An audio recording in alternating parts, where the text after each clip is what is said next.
recibimos una alerta de que iban a Il haber faut rentrer chez vous, on ne veut manifestaciones. plus de vous ici. Il faut rentrer chez vous, on ne veut plus de vous. Il faut rentrer, on ne veut plus de vous. On ne veut plus vous voir ici, rentrez chez vous, monsieur. Il faut rentrer chez vous. Il faut rentrer, on ne veut plus de vous au Congo, on ne veut plus de vous. On ne veut plus de vous chez nous.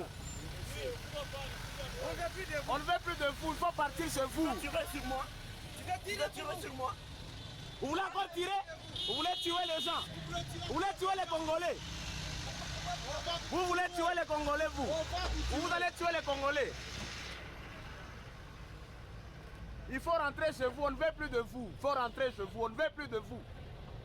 C'est clair, il faut rentrer chez vous, le message est clair, il faut rentrer chez vous, on ne veut plus de vous. Bande de cons. On ne veut plus de vous, rentrez chez vous.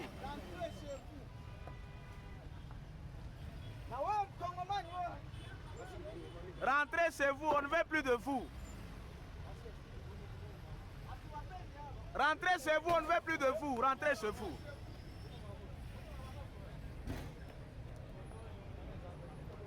Faut rentrer chez vous.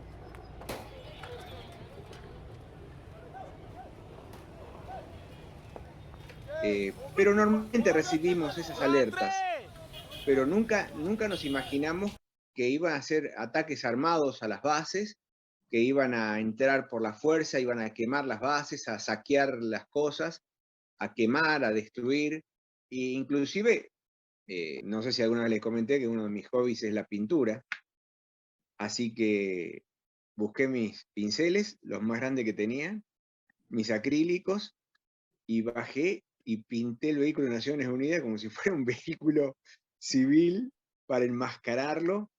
Es lo que pude hacer en 10 minutos. Saqué una foto de una patente congolesa, así que pinté una patente congolesa y pinté el vehículo que parecía de otro. Como acá los pintan a veces muy desprolijamente, parecía un vehículo congolés. De un solo lado, lo pinté del lado que se veía desde la calle. Y bueno, no fue una de mis mejores pinturas, pero fue lo que pude hacer en 10 minutos y ahí salí corriendo antes de que llegaran todos. Yo estoy en un lugar donde hay mucha muerte, donde hay mucha guerra. No es una guerra como la de Ucrania, así convencional, pero es una guerra a cuentagotas. 20 muertos en una aldea, 30 en otra, mañana otros 30 más. Es una situación de violencia muy triste, que genera muchos desplazados, lo cual es tristísimo verlos abandonando sus casas. Yo como reflexión final diría lo siguiente. Argentina en este momento ha comenzado a hablar de muerte, ha comenzado a hablar de odio, lo cual me hace acordar a ciertos dictadores latinoamericanos que siempre hablan del amor y del odio. No puedo soslayar el hecho de que se mencionó un atentado, que hay un atentado que sucedió o que no sucedió, pero que ya se comienzan a hablar de violencia y ya hay escenas de violencia. Ya se ven armas en las noticias, ya se mencionan en los discursos políticos que se buscan un primer muerto o que puede haber una situación de guerra civil. Es decir, yo lo escucho en los diarios de distintos referentes, que esas palabras comienzan a aparecer en las noticias. Y eso a mí me alarma mucho. Yo como argentino que soy testigo de todas estas cosas que están pasando en estas tierras, yo les pediría encarecidamente a todos mis compatriotas que nadie opte por ese camino. Una vez que se entra en ese camino es muy difícil de salir. Gracias.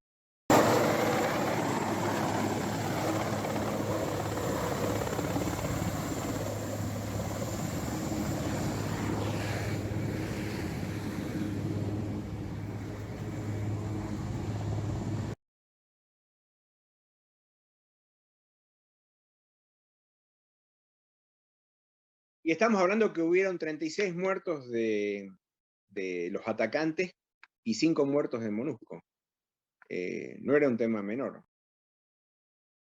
Bueno, un clásico de Cascos Azules, de República Democrática del Congo, bueno, y 2 especialistas en África. Sí los hay en la Argentina. Uno en estos momentos en la República Democrática del Congo, José Luis Medina, y un placer, mi general Javier Pérez Aquino, que ha estado bastante tiempo ahí, en el barrio, ahí por Mozambique. Yo le doy la bienvenida, Javier. Bueno, un honor tenerte acá con nosotros.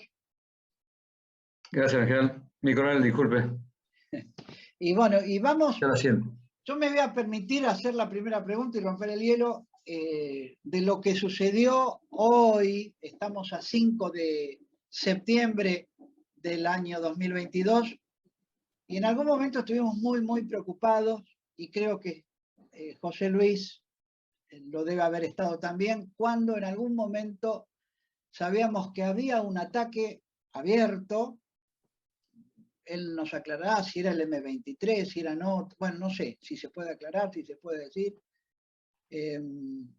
Ahí en donde él está, en Kivu, en Goma, y que fue un momento de mucha zozobra exactamente hace un mes atrás, principios de agosto de este año.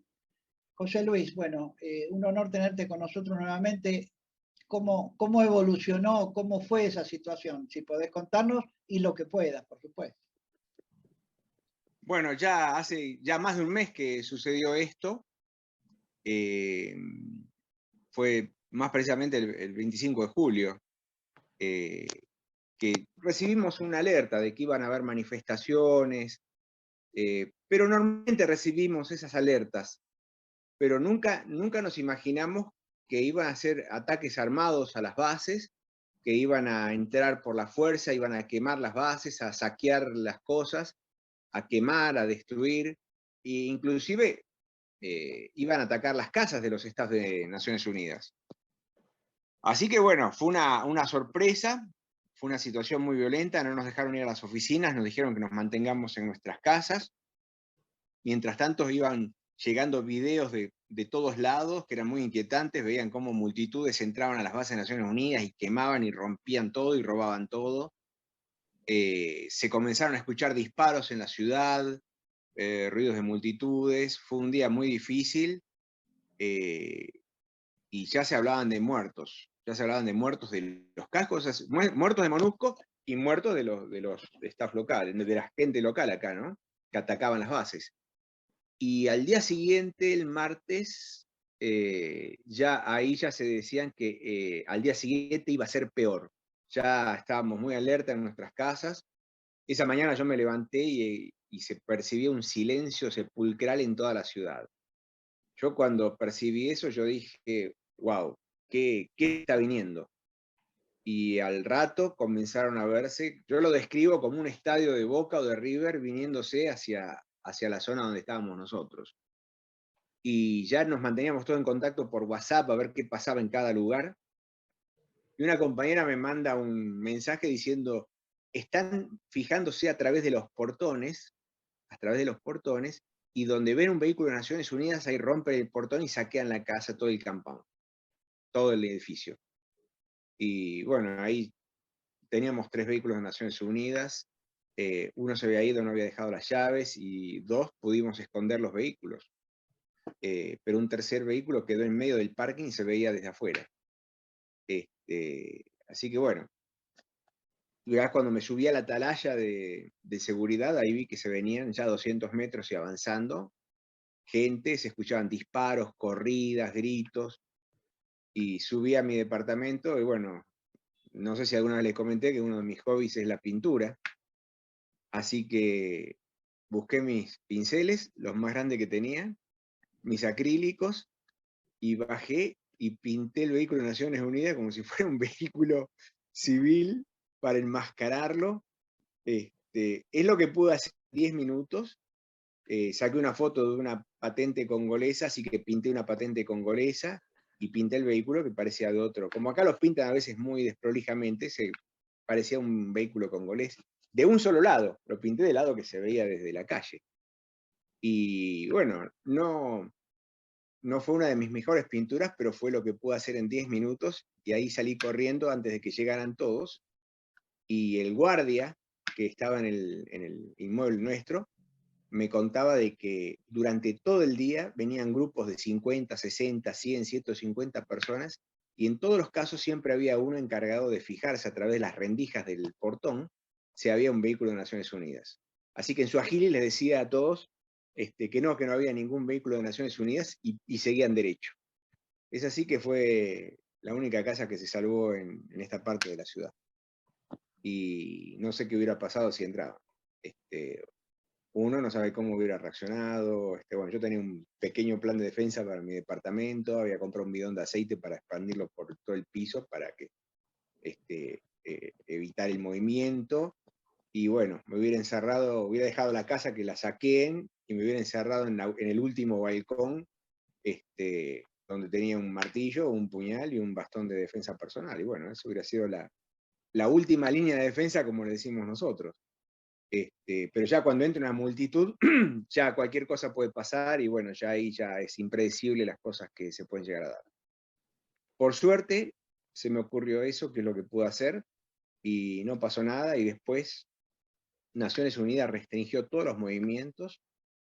Desde el 25 de julio hasta ahora, la gente no puede salir de las casas, está encerrada, los movimientos son los mínimos, la gente trabaja desde la casa, lo cual es insano, y así estamos hasta ahora. Esporádicamente hay ataques, pequeños ataques a vehículos de Naciones Unidas. Hace más de un mes que no sale casi ningún vehículo de Naciones Unidas en la ciudad de Goma, y por suerte no han habido muchos ataques. Esporádicamente atacan alguna casa o atacan a algún personal de Naciones Unidas en las calles, lo que antes nunca sucedía. Hay un sentimiento, lo que se dice que son grupos que quieren que la MONUSCO se vaya. Son un grupo de motociclistas pagados que van monitoreando la ciudad y atacando todo lo que sea la MONUSCO. Se rumorea que les pagan más de $1000 a cada uno para atacar a la MONUSCO, para hacer la vida difícil a la MONUSCO, y hay muchos intereses en juego para que las Naciones Unidas se retire de acá.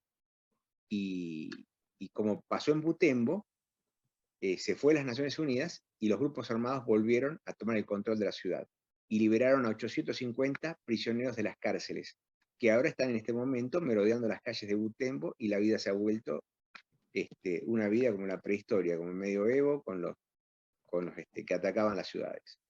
Así que, lejos de suceder lo que les prometían esos grupos, que cuando se iba a la MONUSCO se iban a solucionar todos los problemas, ocurrió todo lo contrario. Todos los problemas se dispararon a niveles que son muy difíciles de soportar por la gente. Así que bueno, eso ha sido un poco todo este tiempo lo que ha pasado. Javier, yo junto coraje para hacer otra pregunta y la haría, pero estoy desbordado, ¿no? Porque parece Mad Max esto. No sé si está bien, debe haber otra película más identificatoria del tema, ¿no? Pero las calles a merced de los motoqueros, por así decirlo. No sé cómo. No sé si... Es una película, ¿eh? Increíble. Yo tuve la suerte que José Luis me mandó la foto del vehículo. Es increíble. La verdad, un excelente pintor y tan rápido. La verdad que en serio, era increíble. No es el talento, es el miedo. Lo que hace la adrenalina, ¿no? Pero qué increíble, ¿no? Realmente uno pensar qué hubiera pasado, ¿no? Y estamos hablando que hubieron 36 muertos de los atacantes y 5 muertos de MONUSCO. No era un tema menor. Qué bárbaro.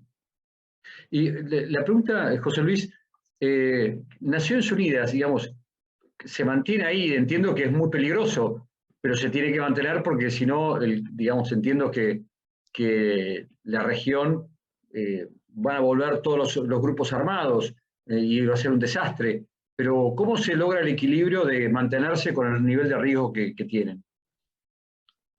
Bueno, este es un nivel de riesgo que no es tan alto para... si uno lo compara, por ejemplo, con Mali, Sí. En Mali directamente, yo alquilo un departamento, todo el mundo vive en un departamento y hay oficinas en unas bases. En otras misiones, la gente no puede vivir afuera.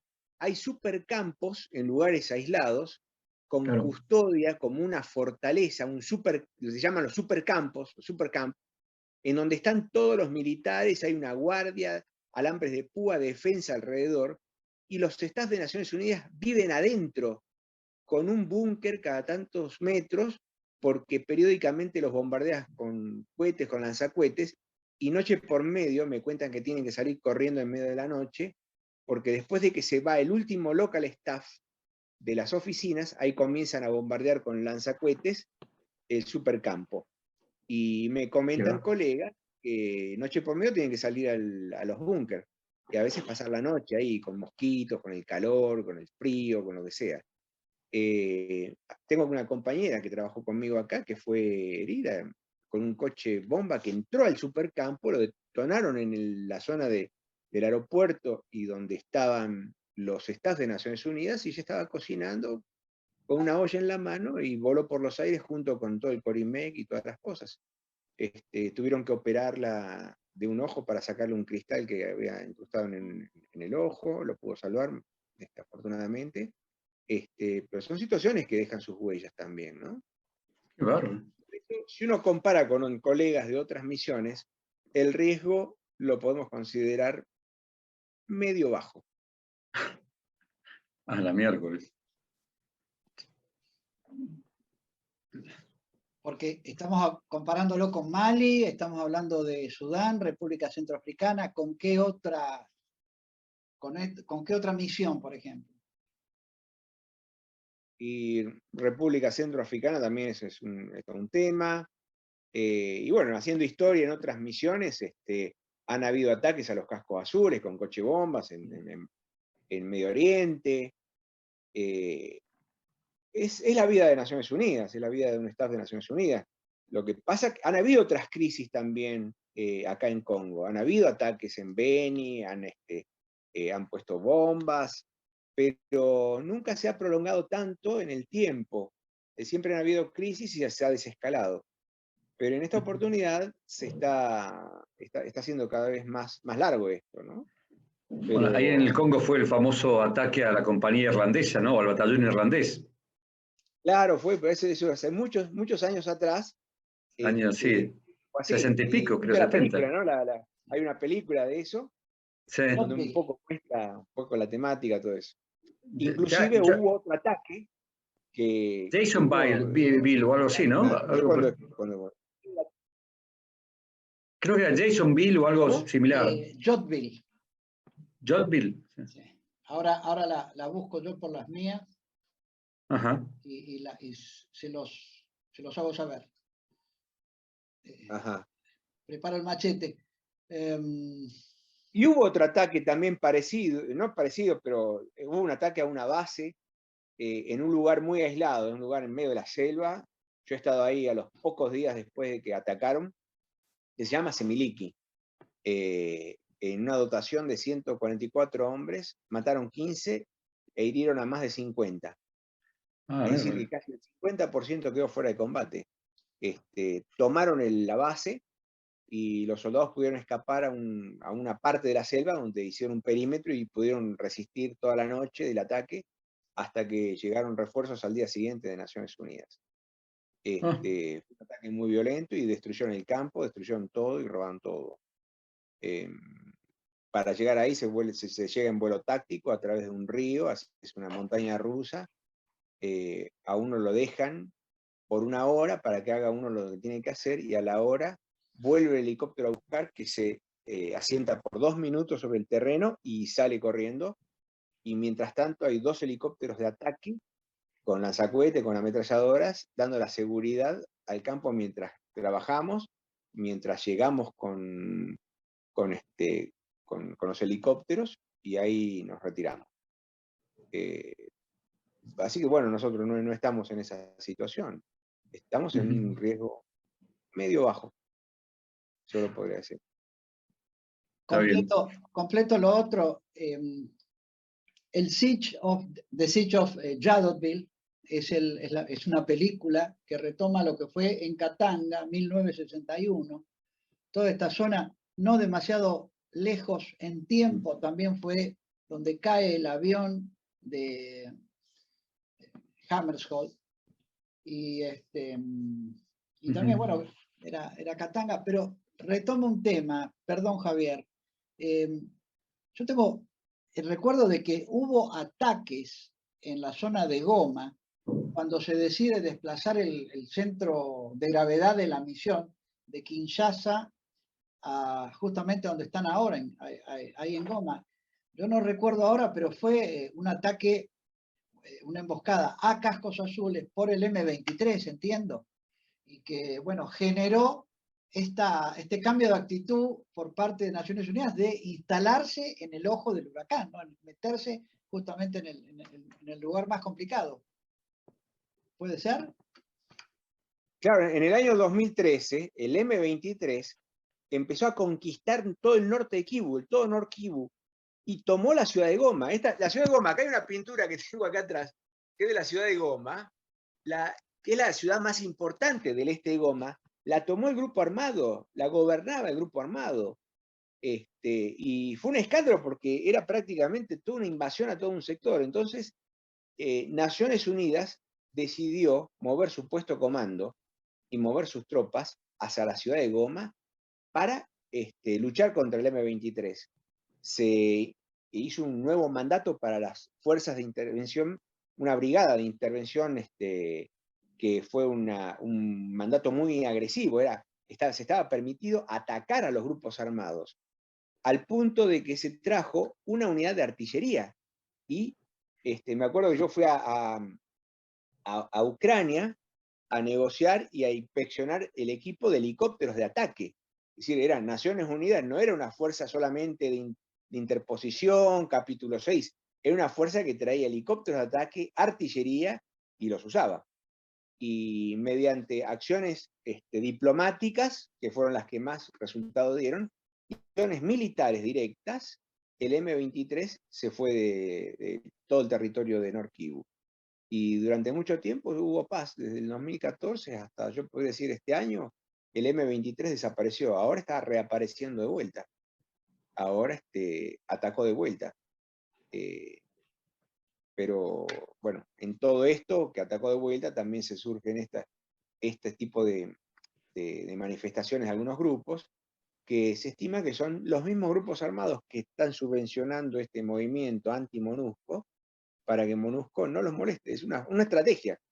O es una estrategia militar directa o es una estrategia pagando grupos para que desestabilicen la misión y protesten para que la misión se vaya, con la promesa de que todos los problemas se van a solucionar. Y los problemas no hay forma en que se solucionen yéndose de la MONUSCO. Es más, la MONUSCO vive acá en Goma, es parte de la sociedad, hay todo un flujo económico que trae muchas ventajas para el comercio de Goma, de trabajos, e incluso la MONUSCO no limita en nada la actividad de la ciudad, de las fuerzas sociales, políticas militares, para nada. Es más, ayuda a las Fuerzas Armadas de Congo para luchar contra esos grupos armados. Así que bueno, esa es la realidad. Bueno, seguimos en contacto con José Luis Medina desde la República Democrática del Congo, desde el interior profundo, ahí en la zona de Goma, describiéndonos este mare magnum, este infierno que están viviendo, y nos acompaña también alguien que mucho sabe también del, como decíamos al principio, del barrio, Mozambique, Javier Pérez Aquino. Lo invito a Javier a hacer una pregunta a José Luis. Sí, creo que lo hemos hablado con José Luis, pero me gustaría que me digas cómo ves el futuro de esto o de desarrollo, tanto sea de la misión como de la situación de conflicto en el Congo. Tal vez es una pregunta muy amplia, pero tal vez en pocas palabras si lo podrás definir. Bueno, yo veo que hay mucha presión contra la misión para que la misión se retire. Y si eso se llega a concretar, yo creo que va a ser muy difícil solucionar los problemas sin el apoyo de las Naciones Unidas, apoyo que se le está dando a las Fuerzas Armadas de Congo, a las autoridades locales para estabilizar la República Democrática del Congo. Simplemente, para mencionar, el proceso electoral es una parte importante de nuestro mandato, porque las sucesivas elecciones, los procesos eleccionarios son los que van dando la estabilidad institucional a la República Democrática del Congo. Y en eso la MONUSCO apoya con la logística, que no es poco. La cantidad de aviones y helicópteros que tiene la MONUSCO yo creo que supera ampliamente la Fuerza Aérea Argentina, la aviación de ejército. Es una cantidad impresionante de aeronaves que están distribuidas en todo el Congo y que todo eso se usa al servicio de las elecciones. El transporte de las urnas, de las boletas, de los papeles, de la gente, es un apoyo logístico que si no lo da la MONUSCO, yo no veo en la región alguien que pueda apoyar en ese sentido y de la forma que lo hace MONUSCO.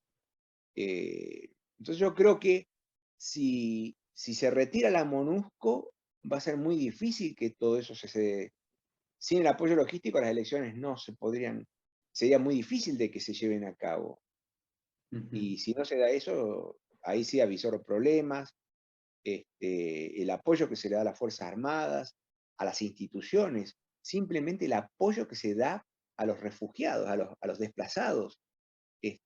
Son cientos de miles de personas que pueden sobrevivir con el apoyo de las agencias de Naciones Unidas, UNICEF, el Alto Comisionado para los Refugiados, y todas esas organizaciones, si se repliegan, sería un gran problema. Yo creo que todavía hay trabajo para hacer acá y confiamos que con el trabajo mancomunado de las autoridades locales, más Naciones Unidas, se puedan buscar tal vez formas más novedosas para ser más eficaces en la lucha contra los grupos armados.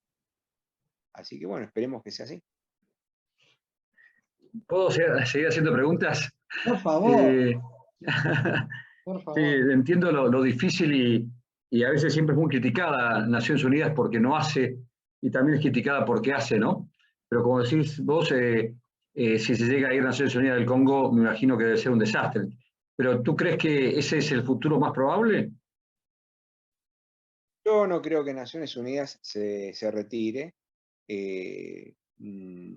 No creo que el gobierno de Congo acepte eso, inclusive eso, el gobierno de Congo es el garante de nuestra seguridad.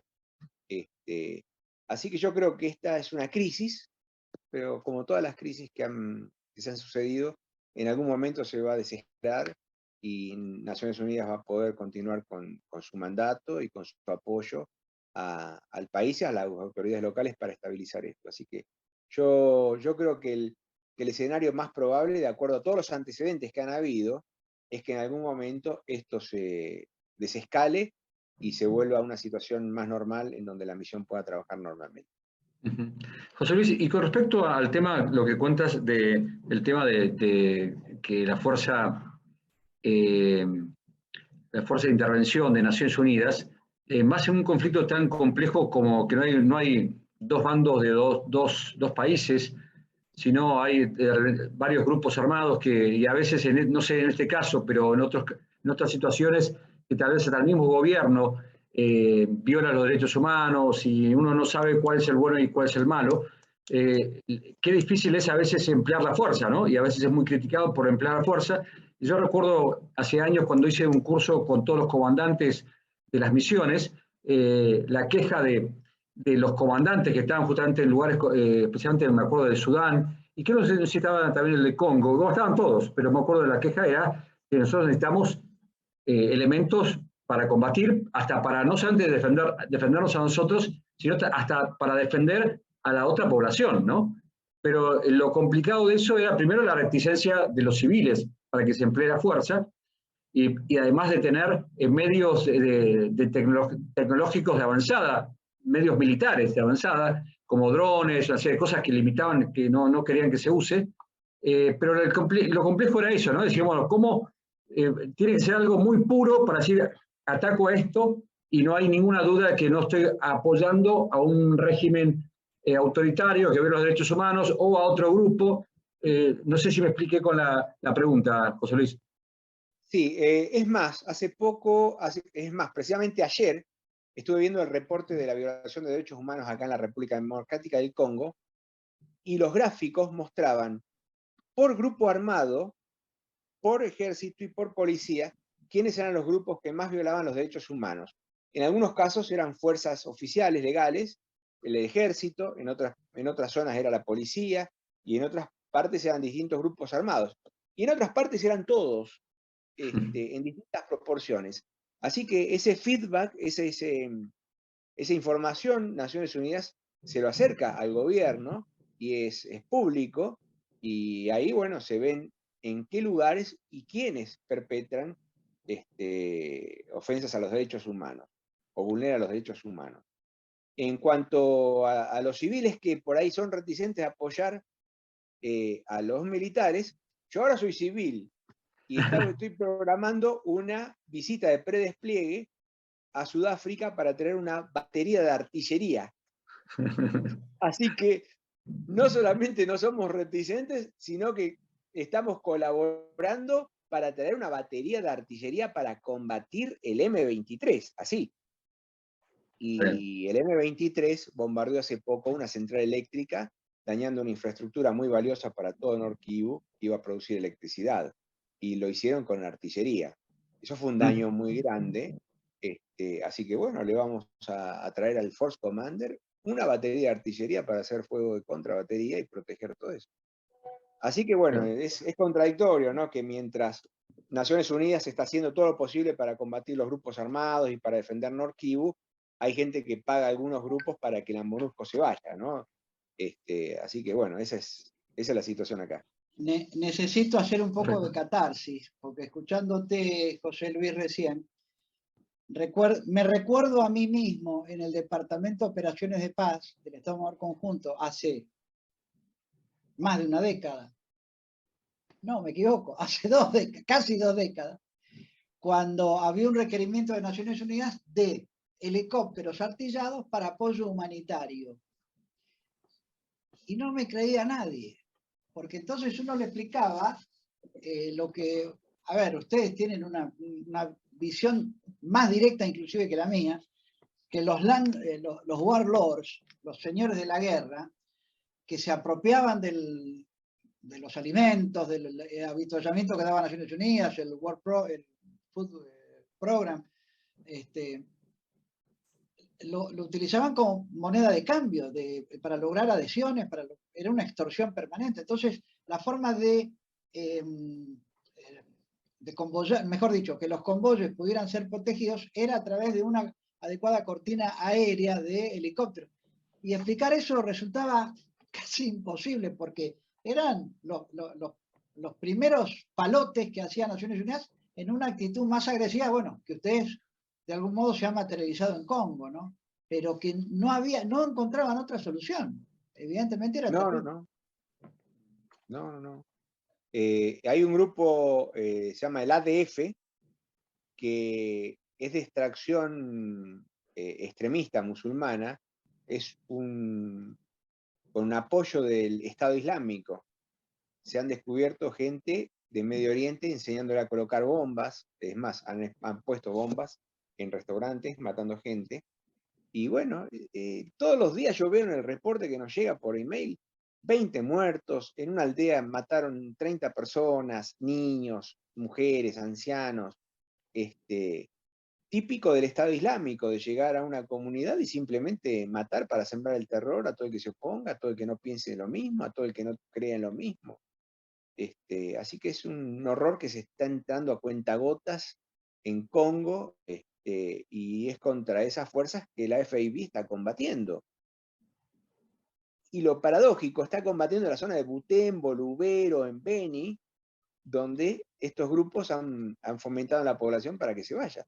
La muestra más clara es Butembo. La población festejó que se fuera a Naciones Unidas. Victoriaban cuando se retiraban los camiones con todo el equipo para dejar Butembo. No pasó un día que comenzaron a llegar los grupos armados, liberaron a 850 prisioneros de las cárceles. Ahí está la gente de Butembo aterrorizada con todos los grupos armados. ¿Y por qué no querían la gente, la población de Butembo, por qué querían que se vaya a Naciones Unidas? En realidad hay ciertas cosas que las mismas radios se ocupan de convencer a la población. Por ejemplo, ellos ven vehículos caros, staff que tienen sueldos altos, y les hacen creer de que el gobierno de Congo es el que nos paga todos los sueldos y el que paga todo el equipo y el transporte, todo eso. Entonces le dicen, ¿por qué no, en vez de dar dinero a todos estos extranjeros que no hacen nada, ¿por qué no nos dan el dinero a nosotros para que desarrollemos esta región? Entonces ellos piensan que yéndose a Naciones Unidas, todo ese dinero les va a llegar a ellos. y que yéndose a Naciones Unidas va a llegar la paz y que ellos pueden controlar esa zona. Pero la realidad indica otra cosa. La guerra de información y la desinformación llega hasta el Congo. Claro, claro, son grupos interesados en que Naciones Unidas se vaya. No nos olvidemos que ahí están las minas de coltan, de oro, de diamantes, y hay muchos grupos e intereses para que no haya un control estatal, no haya un control de las Naciones Unidas, y que solamente quienes pagan esos grupos puedan manejarse libremente por los corredores que llevan hacia otros países para sacar el oro, los diamantes. Olvidemos que en la crisis de Bunia, hace muchos años atrás, una misma persona era la que pagaba a los 6 grupos armados que operaban en la zona de Bunia. Bien, muy bien. Un empresario fantástico. Claro, claro. Solamente él podía transitar con los camiones en esa zona porque él era el que pagaba la munición, la comida, los uniformes de 6 grupos distintos. Tuvo que venir un batallón francés, que fue la operación Artemisa, en donde finalmente derrotó a los grupos armados y pudo restablecer la paz en la zona de Bunia. Una operación muy exitosa. Nos queda un batallón de fuerzas especiales. No queda casi nada de tiempo para un cierre, querido José Luis, desde el Congo, lo mismo Javier, una reflexión final para cerrar este momento que nos has regalado, que de algún modo describa lo que están viviendo ustedes, ¿no?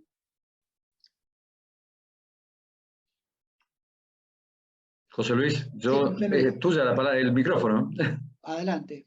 Bueno, yo estoy en un lugar donde hay mucha muerte, donde hay mucha guerra. No es una guerra como la de Ucrania, así convencional, pero es una guerra a cuentagotas. 20 muertos en una aldea, 30 en otra, mañana otros 30 más. Es una situación de violencia muy triste, que genera muchos desplazados, lo cual es tristísimo verlos abandonando sus casas. Yo como reflexión final diría lo siguiente. Argentina en este momento ha comenzado a hablar de muerte, ha comenzado a hablar de odio, lo cual me hace acordar a ciertos dictadores latinoamericanos que siempre hablan del amor y del odio. No puedo soslayar el hecho de que se mencionó un atentado, que hay un atentado que sucedió o que no sucedió, pero que ya se comienzan a hablar de violencia y ya hay escenas de violencia. Ya se ven armas en las noticias, ya se mencionan en los discursos políticos que se buscan un primer muerto o que puede haber una situación de guerra civil. Es decir, yo lo escucho en los diarios de distintos referentes, que esas palabras comienzan a aparecer en las noticias. Y eso a mí me alarma mucho. Yo como argentino que soy testigo de todas estas cosas que están pasando en estas tierras, yo les pediría encarecidamente a todos mis compatriotas que nadie opte por ese camino. Una vez que se entra en ese camino es muy difícil de salir. Gracias.